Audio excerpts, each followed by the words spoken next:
اعوذ باللہ من الشیطان اللعین الرجیم بسم اللہ الرحمن الرحیم۔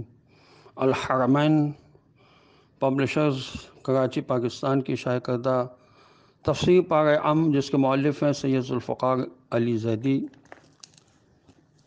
آپ کی سماعت کے لیے ہدیہ کی جا رہی ہے۔ آج سورۃ الاعلیٰ کے بارے میں بیان ہوگا۔ یہ سورہ مکہ میں نازل ہوا، نزول ترتیب کے لحاظ سے اس کا نمبر 8 ہے اور موجودہ ترتیب کے لحاظ سے اس کا نمبر 87 ہے۔ اس کی کل آیت 19 ہے۔ اس سورہ کی پہلی آیت کی مناسبت سے اس کا نام سورہ اعلیٰ ہے اور سورہ سباح بھی ہے۔ اس سورہ کے فضائل و خواص کے بارے میں حضرت امام جعفر صادق علیہ السلام کی حدیث ہے کہ جو شخص اپنی واجب یا مستحب نماز میں سورہ اعلیٰ کی تلاوت کرے گا انشاءاللہ قیامت والے دن اسے کہا جائے گا کہ بہشت میں جس دروازے سے تمہارا جی چاہے داخل ہو جاؤ۔ یہ ثواب الاعمال میں لکھا ہے اور تفسیر صافی اور تفسیر نمونہ میں۔ سب سے پہلے سورہ اعلیٰ کی آیات 1 سے لے کر 7 تک کی تلاوت کا شرف حاصل کر رہا ہوں میں۔ اعوذ باللہ من الشیطان اللعین الرجیم، بسم اللہ الرحمن الرحیم، سبح اسم ربک الاعلی الذی خلق فسوی والذی قدر فہدی والذی اخرج المرعی فجعلہ غثاء نحوا سنقرئک فلا تنسى الا ما شاء اللہ انہ یعلم الجہر وما یخفی۔ اس کا ترجمہ یہ ہے، اے نبی صلی اللہ علیہ وآلہ وسلم اپنے پروردگار اعلیٰ کے نام کی تسبیح کرو، جس نے پیدا کیا اور توازن قائم کیا، جس نے تقدیر بنائی پھر راہ دکھائی اور جس نے چارہ اگایا پھر کچھ دیر بعد اسے سیاہ خاشاک کر دیا۔ ان قریب ہم آپ کو پڑھائیں گے، پھر آپ کبھی نہیں بھولیں گے مگر جو اللہ چاہے۔ وہ ظاہر و پوشیدہ باتوں کو یقیناً جانتا ہے۔ ان آیات میں جو الفاظ استعمال ہوئے ان کے معنی بیان کیے جا رہے ہیں۔ سبح تسبیح کرو، اسم نام کی، رب کا تیرے پروردگار کی، الاعلیٰ جو بلند ہے، اعلیٰ ہے الذی جس نے خلق پیدا کیا، فسوی پھر توازن قائم کیا، والذی اور جس نے قدرا تقدیر بنائی اندازہ قائم کیا، فہدا پھر ہدایت دی، اخرجا نکالا اگایا، المرعی چارہ، غثاء خشک، فجعلہ پھر اسے کر دیا، فلا پس نہیں، احوا سیاہ، سنقرئک ہم ان قریب آپ کو پڑھائیں گے، ما جو تنسا آپ نہیں بھولیں گے، الا مگر، یعلم وہ جانتا ہے، شاء اللہ اللہ چاہے، انہو بے شک وہ، یخفا پوشیدہ، الجہر ظاہر، وما اور جو، سبح اسم ربک الاعلی الذی خلق فسوی اپنے اعلیٰ رب کی تسبیح بیان کیجئے جس نے پیدا کیا اور متوازن بنایا۔ تسبیح پاکیزگی بیان کر، یعنی ہر قسم کے نقص، خامی، کمی سے پاک ہونے کا اقرار کرو۔ اس طرح ہر قسم کی کمزوری، جہالت اور ظلم و جبر کی نسبت اس کی طرف مت دو، اور اسی طرح اس کے اختیارات میں کسی کو شریک قرار مت دو۔ یہ نقائص و عیوب اس کی ذات کے شایان نہیں۔ اسی طرح اس کی ربوبیت میں کسی کو شریک مت جانو۔ ان تمام عیوب و نقائص سے اسے منزہ ہونے کا ذکر کرتے رہو۔ یوں تو کائنات کی ہر چیز اس کی حمد میں مشغول ہے۔ سبح للہ ما فی السماوات والارض، جو کچھ زمین میں اور جو کچھ آسمانوں میں ہے اللہ کی تسبیح کرتی ہے، یعنی اسی ذات اقدس و اعلیٰ کو ہر قسم کی کمی، عاجزی اور ظلم سے پاک و پاکیزہ جانتی ہے۔ خدا کی تسبیح نہ کرنے پر انسان کے شرک میں مبتلا ہونے کا خطرہ رہتا ہے۔ جیسے کہ حضرت یوسف علیہ السلام کا قول قرآن میں بیان ہوا کہ سبحان اللہ وما انا من المشرکین، منزہ ہے، اللہ میں مشرکوں میں سے نہیں ہوں۔ یہ سورہ یوسف کی آیت نمبر 108 ہے۔ تکوینی احکام کے تحت کائنات کی کوئی ایسی چیز نہیں جو خدا کی تسبیح بیان نہ کرتی ہو۔ فرشتے دن رات، پرندے، کائنات کا ذرہ ذرہ اس کی حمد بیان کرتا ہے، لیکن ہم چونکہ فطرت سے ہیں اور ہمیں فطرت سے آگاہی نہیں رکھتے ہیں، لہذا اس کی تسبیح کو نہیں سن سکتے۔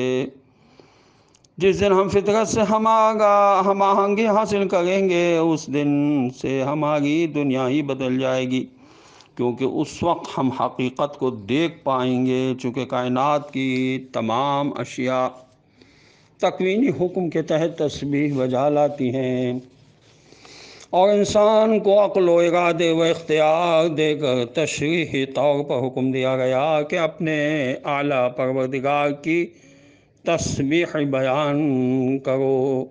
صرف زبان سے سبحان اللہ کہنا بھی تسبیح ہے، لیکن یہ تسبیح عملی تسبیح کے لیے معاون بننے کے لیے ہے۔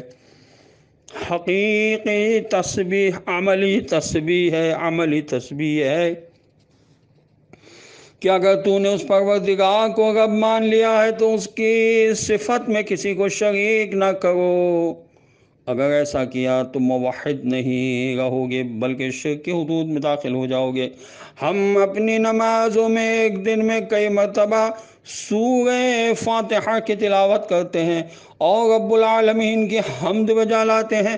ہم یقین رکھتے ہیں کہ تمام جہانوں کا پالنہار وہی اللہ ہے، اسی نے رزق دینے کا ذمہ لیا ہے۔ اس کے باوجود رزق کے لیے پریشان رہتے ہیں، یہ بھی اقرار کرتے ہیں کہ یہی پروردگار اعلیٰ ہے، مگر بہت چھوٹے چھوٹے وسائل کو ہی پروردگار سمجھ بیٹھتے ہیں۔ بلند و برتر پروردگار کی تسبیح کا حکم دینے کے بعد اسی ذات اقدس کی 5 صفات بیان ہوتی ہیں۔ الذی خلق فسوی، وہ ذات ہے جس نے پیدا کیا اور درست و متوازن بھی بنایا۔ خلاقیت کی صفت احسن الخالقین کی منزل تک ہے، تمام خلق کرنے والوں میں سے بہترین خلق کرنے والا ہے۔ اعلیٰ اور اکبر کے معنوں کے بارے میں آیت اللہ محسن علی نجفی نے نہایت باریکی کے ساتھ عمدہ تفسیر بیان فرمائی ہے۔ الاعلیٰ اس رب کے اسم کی تسبیح کرو جس کی تسبیح بلندی وصف و بیان کی حد سے بڑھ کر ہے۔ یہاں بھی اعلیٰ کے معنی بیان کرتے ہوئے سب سے بلند کہنا درست نہیں، جس طرح اللہ اکبر میں سب سے بڑا کہنا درست نہیں، کیونکہ اس سے اللہ تعالیٰ کا اپنی مخلوقات کے ساتھ موازنہ لازم آتا ہے، جو بذات خود تقدیس و تسبیح کے منافی ہے۔ وہ جس نے تمہیں خلق کیا، فسوا تسویہ کے مادے سے ہے اور مرتب کرنے کے معنوں میں ہے۔ یہ ایک وسیع مفہوم ہے جو نظام عالم کے تمام پہلوؤں کا احاطہ کیے ہوئے ہے، چاہے انسان، چاہے آسمانی ستاروں پر حاکم ہے یا جو زمینی مخلوقات پر حاکم ہے، چاہے انسان کے جسم جان پر حاکم ہے۔ خلق فسوا میں یہ بات یاد رہے کہ خلق سے مراد صرف پیدا کرنا نہیں ہے، بلکہ بغیر کسی سابقہ نمونے یا مادے کے عدم سے وجود میں لانے کا نام خلق ہے، اور یہ کام صرف اور صرف خالق کائنات کا ہے۔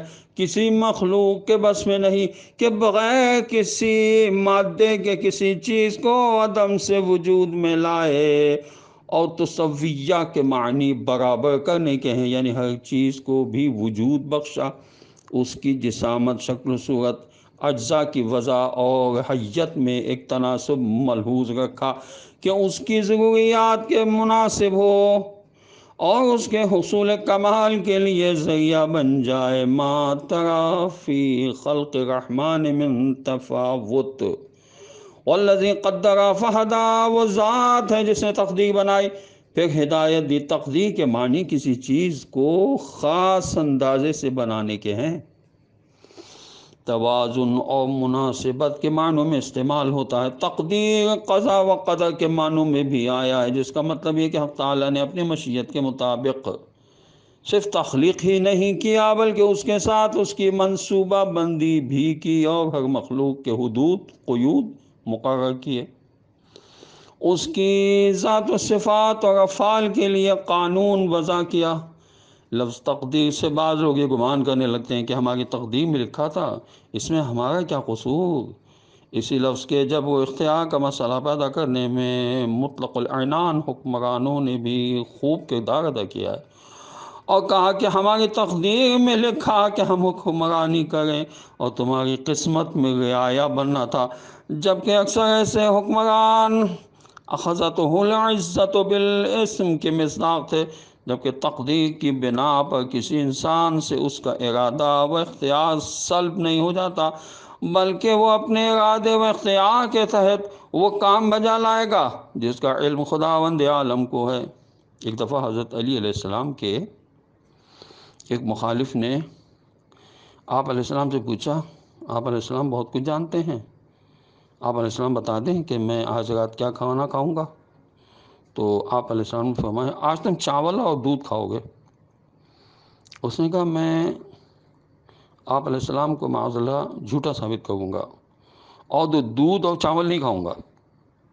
رات کو جب گھر پہنچا تو بیوی نے دودھ چاول سامنے رکھ دیا، اس نے کہا کہ میں دودھ اور چاول نہیں کھاؤں گا، ہمسایوں کے گھر سے کھانے کے لیے کچھ اور منگوا لو۔ بیوی نے ہمسایوں کے ہاں پتہ کیا تو معلوم ہوا کہ ان کے ہاں بھی دودھ اور چاول ہی ہیں۔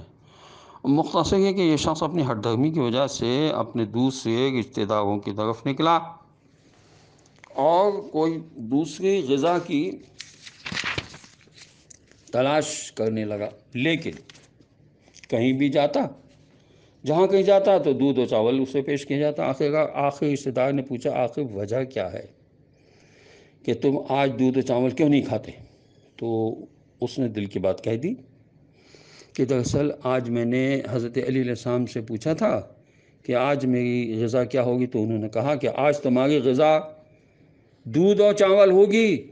میں انہیں جھوٹا ثابت کرنا چاہتا ہوں۔ یہ سن کر اس کے عزیز نے جوتے اٹھائے اور اس کی مرمت شروع کر دی۔ بیوی کو کہا کہ اس کے لیے دودھ اور چاول لے آؤ، دیکھتا ہوں کہ یہ کیسے حضرت علی علیہ السلام کو جھوٹا ثابت کرتا ہے، اور جوتے کی نوک پر دودھ اور چاول ہلائے۔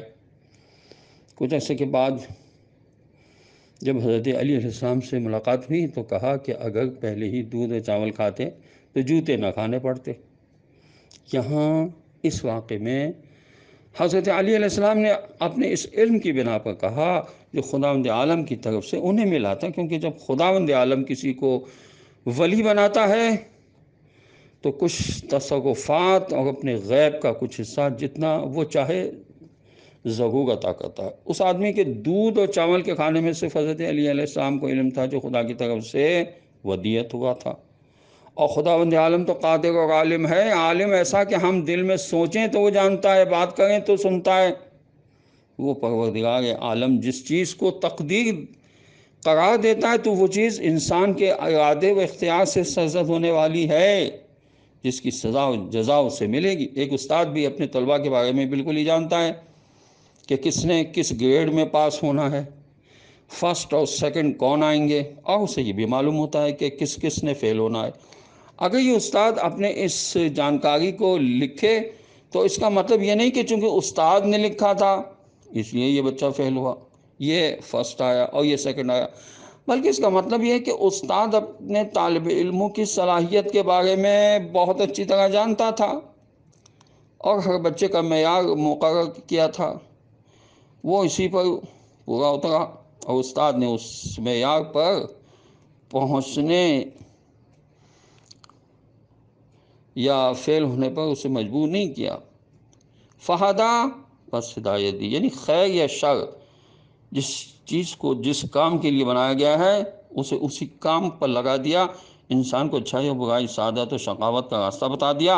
اِنَّا هَدَيْنَاهُ السَّبِيلَ اِمَّا شَاكِرًا وَإِمَّا كَفُورًا، ہم نے اسے راستے کی ہدایت کی، اب یہ اس کا کام ہے کہ وہ سعادت کا راستہ اختیار کرے، میرے شکر گزار بندوں میں شامل ہو جاتا ہے یا کفران نعمت کرنے والوں کے ساتھ جاتا ہے۔ صرف انسان ہی نہیں، جانوروں کی بھی ہدایت فرمائی، اور ہدایت سے مراد وہی تکوینی ہدایت ہے جو محرکات اور قوانین کی شکل میں ہے، اور تشریعی ہدایت صرف انسانوں اور جنات کے لیے جو عقل اور سوجھ بوجھ رکھتے ہیں۔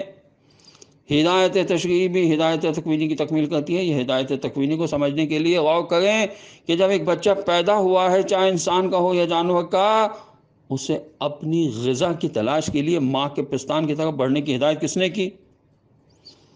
جب بچہ بھی دنیا میں آیا اور کوئی علم و شعور نہیں رکھتا، قدرت نے یہ ہدایت اس کی فطرت میں رکھی ہے۔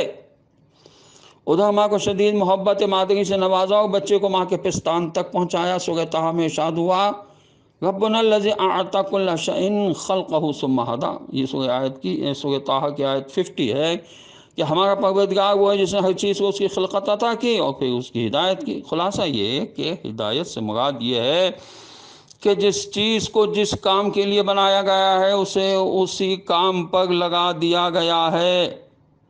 رزق کا محتاج ہر جاندار ہے، جس میں انسان بھی شامل ہے۔ ہر شخص اپنے رزق کے حصول کے لیے اسی جگہ پہنچ جاتا ہے جہاں اس کا رزق ہے۔ حصول معاش کے ذرائع حاصل کرنے کے لیے انسان کے اندر ایک ہدایت موجود ہے، جس کی وجہ سے وہ اسی جگہ پہنچ جاتا ہے۔ لوگ مختلف اچھے برے پیشے اختیار کرتے ہیں، انہیں ان کی جگہ پر وہی اندرونی ہدایت پہنچاتا ہے۔ تمام مخلوقات میں سے ہر ایک اپنی پیدائش سے ہی اپنے کاموں میں مصروف ہیں، خصوصاً انسان اور دوسرے حیوان میں سے ہر فرد کو حق تعالیٰ نے اپنی ضروریات زندگانی کو حاصل کرنے، نقصان سے بچنے اور فائدہ حاصل کرنے کے لیے ایسے ہنر سکھائے ہیں کہ عقل انسانی دنگ رہ جاتی ہے۔ انسان تو ہے ہی عقل رکھنے والا، لیکن درندوں، پرندوں، چرندوں اور حشرات الارض کی زندگی کے عجائبات کو دیکھیں تو یہ کچھ کم حیران کن نہیں ہے۔ یہ سب کچھ وہی ہدایت ہے جسے ان کے خالق نے انہیں عطا کی ہے۔ انہوں نے یہ ساری چیزیں کسی استاد سے نہیں سیکھی ہیں۔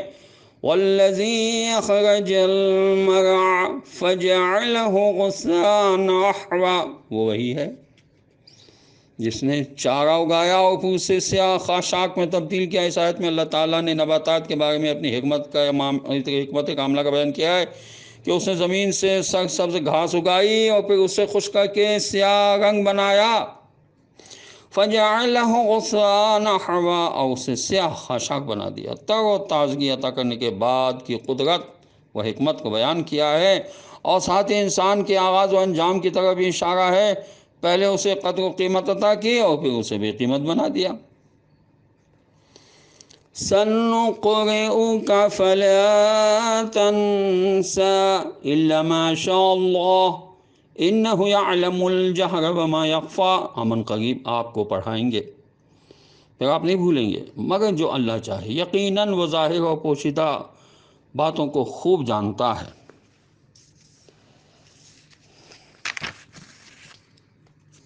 نبی صلی اللہ علیہ وسلم پر نازل ہونے والی وحی میں کچھ وحی ایسی بھی تھیں جو رات کو نازل ہوئی ہوتی تھیں اور دن کو وہ بھول جاتے تھے۔ وَنُيَسِّرُكَ لِلْيُسْرَىٰ فَذَكِّرْ إِن نَّفَعَتِ الذِّكْرَىٰ سَيَذَّكَّرُ مَن يَخْشَىٰ وَيَتَجَنَّبُهَا الْأَشْقَى الَّذِي يَصْلَى النَّارَ الْكُبْرَىٰ ثُمَّ لَا يَمُوتُ فِيهَا وَلَا يَحْيَىٰ قَدْ أَفْلَحَ مَن تَزَكَّىٰ۔ ان آیت کا ترجمہ یہ ہے، اور ہم آپ کے لیے آسان طریقہ فراہم کریں گے، پر جہاں نصیحت مفید ہو نصیحت کرتے رہیے۔ جو شخص خوف رکھتا ہے وہ جلد نصیحت قبول کرتا ہے، اور بدبخت اس سے گریز کرتا ہے۔ جو بڑی آگ میں جھلسے گا پھر اس میں نہ مرے گا اور نہ جھلسے گا، بتحقیق جس نے پاکیزگی اختیار کی وہ فلاح پا گیا۔ ان آیات میں جو الفاظ استعمال ہوئے ہیں ان کے معنی یہ ہیں، وَنُيَسِّرُكَ، اور ہم آپ کو آسانی دیں گے، لِلْيُسْرَىٰ، آسانی کے لیے، فَذَكِّرْ، پس نصیحت حاصل کرتے رہیے۔ ان معنی اگر نفعت مفید ہو، الذکرہ نصیحت، سیذکر ان قریب نصیحت حاصل کرے گا، من جو یخشا خوف رکھتا ہو، وَيَتَجَنَّبُهَا، اور اس سے گریز کرتا ہے، الاشقی بدبخت، الذی جو یصلی جھلسے گا، النار آگ میں، الکبریٰ بہت بڑی، ثم پھر لا یموت نہیں مرے گا ولا یحیا اور نہ جیے گا قد یقیناً افلح فلاح پائی من جس نے تزکا پاکیزگی حاصل کی وَنُيَسِّرُكَ لِلْيُسْرَىٰ ہم آپ کی آسانی کے لیے آسان طریقہ فراہم کریں گے۔ دین میں آسانی خود حضور اکرم صلی اللہ علیہ وسلم اور آپ صلی اللہ علیہ وسلم کی امت کے لیے ایک بشارت ہے۔ اس آیت میں دین فطرت کو بیان کر کے کہا گیا یہ ایک آسان دین ہے۔ ایک حدیث میں ہے الدین یسر، دین آسان ہے۔ حضور اکرم صلی اللہ علیہ وسلم نے اسلام کے مبلغین کو یہ حکم فرمایا تھا کہ وَنُيَسِّرُكَ لِلْيُسْرَىٰ، غالباً یہی وجہ ہے کہ حضور اکرم صلی اللہ علیہ وسلم کی بہت ساری احادیث آسانی اور معاملات میں نرمی اختیار کرنے پر موجود ہیں۔ حضور اکرم صلی اللہ علیہ وسلم نے فرمایا یہ دین آسان ہے، تم اس میں شدت مت کرو۔ بخاری کی ایک روایت میں ہے کہ شدت کرنے والا نہ تو فاصلہ طے کرتا ہے اور نہ ہی سواری کو بچا سکتا ہے۔ آسانی اختیار کرو، شدت اختیار مت کرو۔ حضور اکرم صلی اللہ علیہ وسلم نے مومن کے بارے میں فرمایا مومن آسانی اختیار کرنے والا اور نرم روح ہوتا ہے۔ ایک اور حدیث میں ہے کہ مومن دوسروں سے الفت کرتا ہے اور دوسرے اس سے الفت کرتے ہیں۔ فَذَكِّرْ إِن نَّفَعَتِ الذِّكْرَىٰ سَيَذَّكَّرُ مَن يَخْشَىٰ وَيَتَجَنَّبُهَا الْأَشْقَى الَّذِي يَصْلَى النَّارَ الْكُبْرَىٰ ثُمَّ لَا يَمُوتُ فِيهَا وَلَا يَحْيَىٰ، اور ہم آپ کے لیے آسان طریقہ فراہم کریں گے۔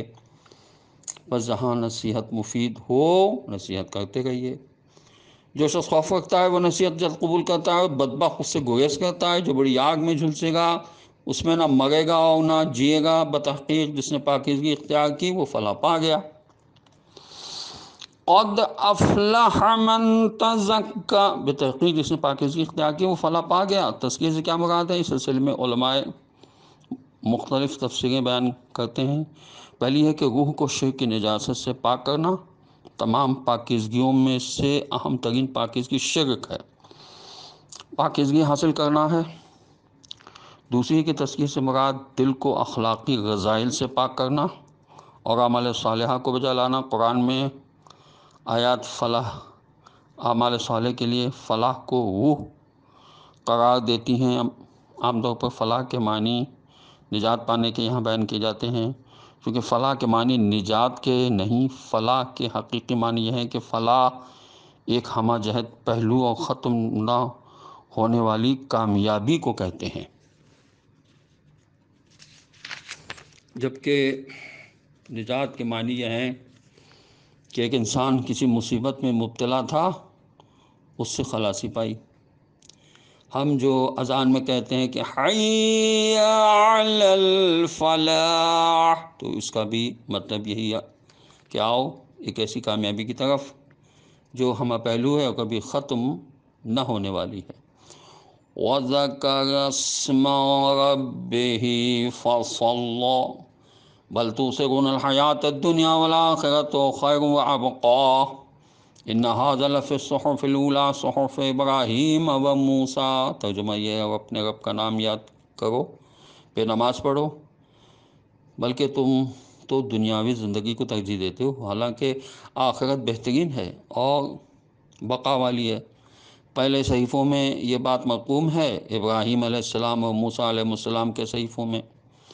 ان آیات میں جو الفاظ استعمال ہوئے ان کے معنی یہ ہیں وذکر، اور یاد کرو، اسم نام، رب ہی اپنے پروردگار کا، فصلی پہ نماز پڑھی، بلکہ تو سے رونا تم ترجیح دیتے ہو، الحیات زندگی، الدنیا دنیا کی، والآخرہ اور آخرت، خیر بہترین ہے، وابقا باقی رہنے والی ہے، نہ بے شک لفی میں، الصحف صحیفہ کتاب ابراہیم اور موسیٰ علیہ السلام کے صحیفوں میں، وَذَكَرَ اسْمَ رَبِّهِ فَصَلَّىٰ اپنے رب کا نام یاد کرو پھر نماز پڑھو۔ اس آیت میں پہلے تزکیہ، اس کے بعد پروردگار کا ذکر اور پھر نماز کی بات ہوئی۔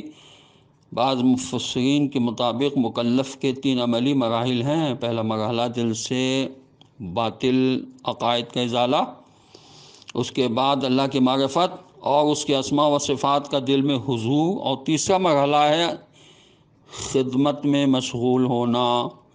تین مختصر جملوں میں ان تینوں مرحلوں کی طرف اشارہ کیا گیا ہے۔ بل تؤثرون الحیات الدنیا والآخرۃ خیر وابقیٰ، بلکہ تم دنیاوی زندگی کو ترجیح دیتے ہو، حالانکہ آخرت بہترین اور بقا والی ہے۔ بار بار تذکرہ ہوا ہے کہ دیکھو آخرت کو نہ بھولنا۔ ان ھذا لفی الصحف الاولیٰ، صحف ابراہیم و موسیٰ، بے شک پہلے والے صحیفوں میں بھی مذکورہ یہی چیزیں ہیں، جیسے ابراہیم علیہ السلام کا صحیفہ اور موسیٰ علیہ السلام کا صحیفہ۔ اس آیت کے تحت یہ مفہوم بیان کیا گیا کہ اللہ تعالیٰ کی کتب میں تسلسل کے ساتھ یہ بیان موجود ہے کہ تم سنتے ہو کہ آخرت باقی رہنے والی ہے اور دنیا سے بہترین ہے۔ انبیاء علیہ السلام کے مصحف کے بارے میں امام جلال الدین سیوطی نے یوں تحقیق کیا ہے کہ حضرت ابو ذر سے روایت ہے کہ انہوں نے کہا، میں نے عرض کیا یا رسول اللہ صلی اللہ علیہ وسلم، اللہ تعالیٰ نے کتنی کتابیں نازل کی ہیں؟ تو آپ صلی اللہ علیہ وسلم نے فرمایا 104۔ حضرت شیش پر 50 صحیفے اتارے، حضرت ادریس علیہ السلام پر 30 صحیفے، حضرت ابراہیم علیہ السلام پر 10 صحیفے، اور حضرت موسیٰ علیہ السلام پر توراۃ سے پہلے 10 صحیفے نازل ہوئے۔ ان کے علاوہ توراۃ، زبور، انجیل اور قرآن مجید نازل فرمایا۔ ہر صاحب عقل پر لازم ہے کہ اس کے دن کا وقت 3 حصوں میں تقسیم ہو۔ ایک حصے میں وہ اپنے رب سے مناجات کرے، دوسرے حصے میں اپنے نفس کا محاسبہ کرے، اور تیسرے حصے کو اپنی جائز ضروریات کے حصول میں لگائے اور زندگی کو ذریعہ معاش، توش آخرت اور حلال لذتوں کے حصول میں صرف کر لے۔ خداوند عالم کی بارگاہ میں ہمیں دعا کرنا چاہیے سب کو کہ پروردگار ہمیں توفیق عطا فرمائے کہ ہم قرآن کو پڑھیں، اس کے مطالب کو سمجھنے کی کوشش کریں اور اس پر عمل کریں، اور اللہ وارث قرآن حضرت امام زمانہ عجل اللہ تعالیٰ فرجہ شریف کے ظہور میں تعجیل فرمائے اور ہمیں ان کے اعوان و انصار میں شامل ہونے کی توفیق نصیب ہو۔ والسلام علیکم ورحمۃ اللہ وبرکاتہ۔